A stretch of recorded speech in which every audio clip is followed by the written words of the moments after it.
I've been asked to come and speak about Hajar. I wrote about her originally for an event I was partly organising with a group of women, a collective that are quite new called Still I Rise, and we had our first event back in Black History Month in October 2017, and I wrote about Hajar and I spoke about her for the first time there, and this is today's talk is based on what I spoke about there about her.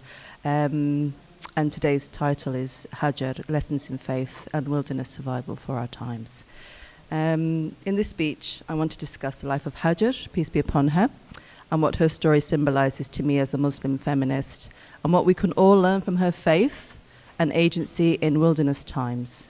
Then I want to focus on what Hajar means to African American women, as interpreted by womanist theologians, and ask what Muslim women can learn from them. So before I start, can I just check with you guys that you can hear me properly?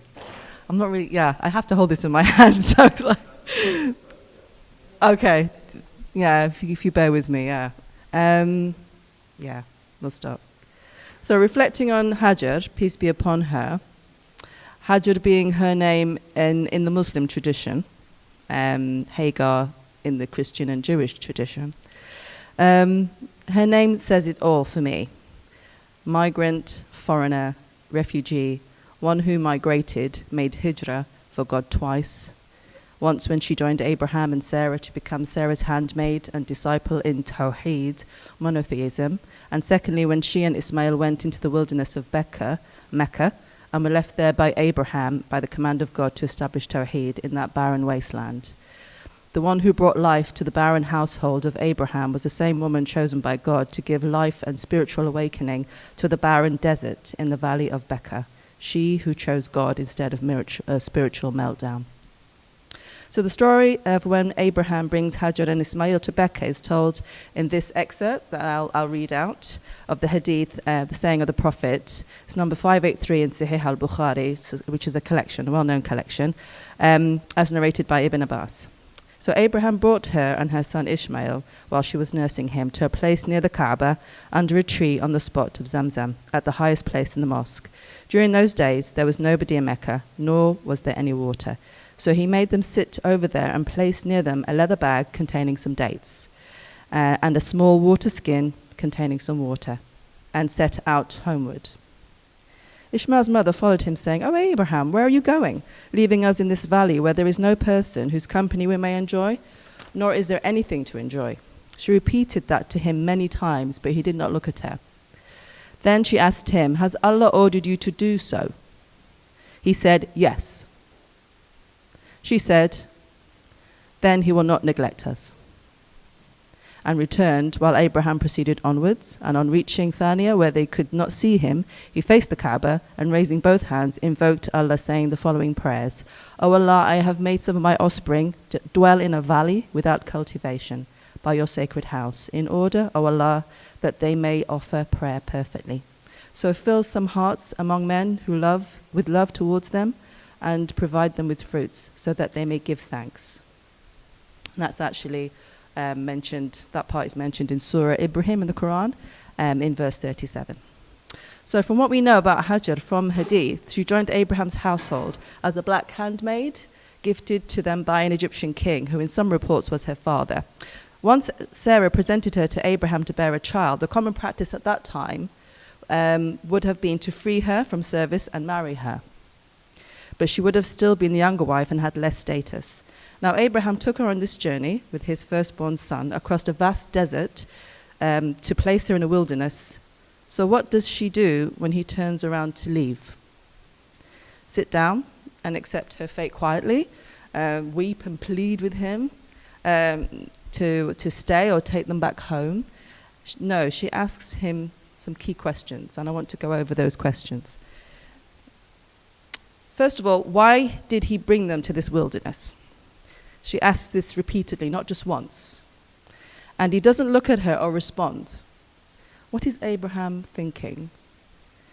All we know is Abraham was distraught enough to plead with God out of her view straight after he left them there, as I quoted earlier. So he's definitely worried. Yeah? What is Hajar thinking?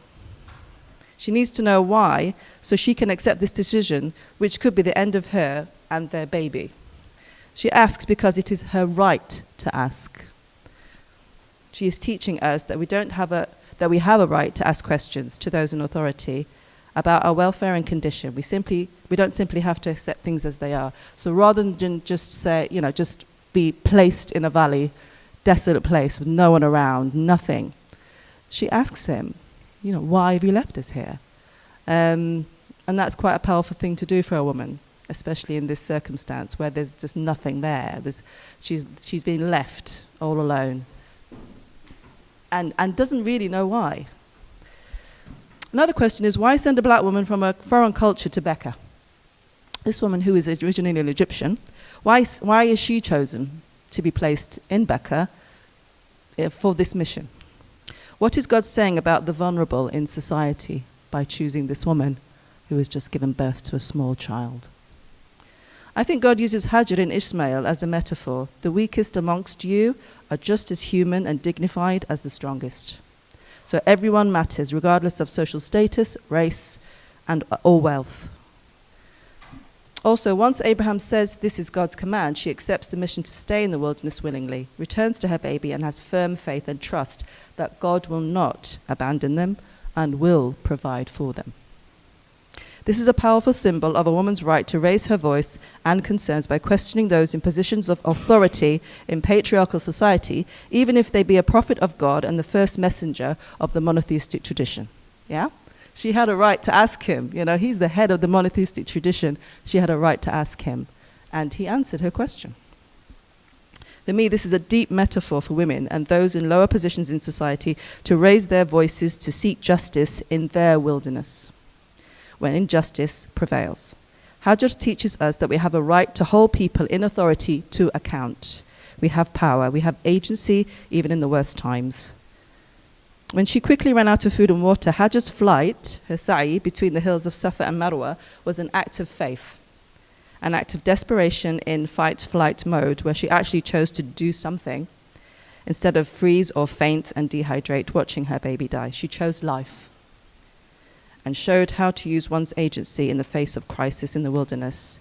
This is why she is a symbol of truth-seeking, justice-seeking, and faithfulness, asking, then trusting in God to get her through the impossible wilderness that God placed her in to establish Tawheed. So if we give her due credit, without Hajar, there'll be no Zamzam, no Kaaba, no Mecca, no Quraysh, no Prophet Muhammad. Peace be upon him. It's that simple. Anyway, my view. When we teach the Hajj story to our children, she barely gets a mention, and instead we focus on the sacrifice of Ishmael and his father. But what if that first great sacrifice of wilderness survival by a mother and child in the vast arid desert of Becca was the Tawhidic template for the latter one by Abraham? Yeah? What if Hajar led the way for Abraham to make the sacrifice of Ishmael? What if, as Rifat Hassan proposes, that Hajar became an example to Prophet Muhammad of how to make hijrah for God's mission to establish Tawheed? That she demonstrated by her faith and actions that for a believer, all of God's earth is sanctified, is a sanctified place, and that loyalty to God supersedes attachment to terrestrial bonds, be they of place or persons. Yeah? Now that is a thought. Now we turn to Hajar, also known as Hagar. So stay with me. Hagar is seen in African American. We're going to look at how Hagar is seen in African American culture. Womanist theology started in America and was born out of black feminism and the dissatisfaction with how black liberation theology and white feminism did not represent them. So womanists believe that black liberation theology teaches the Bible from the perspective of poor black people, but does not represent their concerns enough as women because it is patriarchal. Womanists believe that white feminism is predominantly interested in fighting the sexism faced by middle-class white women in patriarchal society and not the struggle against racism and classism faced by poor women of color. Womanist theology claims that when the concerns of poor women of color are taken seriously, then the subsequent beneficial effects will be felt by all. Womanist theologian Dolores S. Williams, in her seminal book, Sisters in the Wilderness, The Challenge of Womanist God Talk, explains how Hagar's position as a female black slave in the household of Abram and Sarai and her low class make her vulnerable and at risk of becoming exploited as Sarai's personal handmaid and surrogate mother for her and Abram. She proposes that just as God helped Hagar in the wilderness with her baby defeat death, God helped African American women make a way out of no way during slavery and thereafter, and survive sometimes even with their children, the plight of living in white supremacist America. Thus, many African American women see Hagar as a source of strength and her story as one reflected in their own lives. This combination of discrimination composed of racism, sexism, classism, and other forms is what is now popularly known as intersectionality. But black feminists such as Angela Davis, Audre Lorde, and Bell Hooks were already analyzing discrimination in multi-layered ways from the perspective of working class women of color in the 70s and 80s. I think Muslim women can learn so much from womanist theologians since they also experience structural racism, patriarchal interpretations of Islamic law and theology, that neither serve nor represent them or society at large. Muslim women also find it difficult to relate to white feminism since it does not address the intersectional discrimination they encounter. Consequently, could Muslim female theologians create a Muslim women's liberation theology, as womenist have done for Christian African American women, to serve Muslim women and overcome injustices they face daily and throughout their lives? By serving Muslim women in this way, could they establish a more just society for all? Islamic feminists, Muslim academics, writers, activists, and female theologians have started to do this work, and this gives me hope.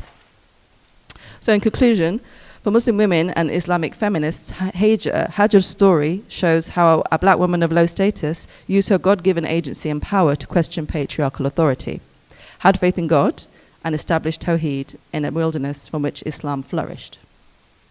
For black feminists and womanist theologians, Hagar's story is one of intersectional discrimination and how she survived them, giving them the spiritual symbolism for how to survive in the wilderness of white supremacist America to this day.